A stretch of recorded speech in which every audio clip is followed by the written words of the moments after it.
ભચાઉ તાલુકાના સામખિયાળીમાં વકીલના ઘરમાં ઘૂસી કબાટનું તાળું તોડ્યા વગર તસ્કરોએ રૂપિયા 5,64,435ના દાગીના, રોકડ રકમની તસ્કરી કરી હતી.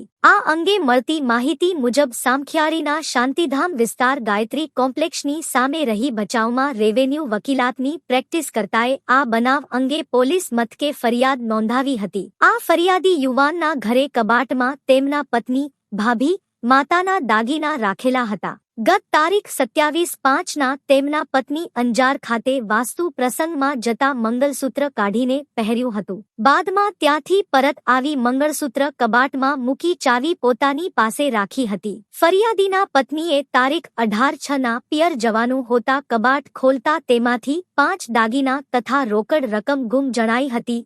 ઘરના કે કોઈ અજાણ્યા શખ્સે કબાટ ખોલી તેમાંથી 3.5 તોલાનો સોનાનો હાર, 8 ગ્રામની સોનાની બુટી, 1.5 તોલાનું સોનાનું મંગળસૂત્ર, 2 ગ્રામની સોનાની વીંટી, 100 ગ્રામનો ચાંદીનો કેડ જુડો તથા રોકડ રૂપિયા 10,000 એમ કુલ રૂપિયા 5,64,435ની મતાની ચોરી કરી હતી. કબાટ તૂટેલું ન હોવાથી ફરિયાદી અને કુટુંબીજનોએ 2 મહિના સુધી ચોરી કોણે કરી હશે તેની તપાસ કરી હતી, પરંતુ કોઈ જ પત્તો ન મળતા અંતે પોલીસ મથકે ફરિયાદ નોંધાવાઈ હતી, જેની આગળની તપાસ પોલીસે હાથ ધરી છે.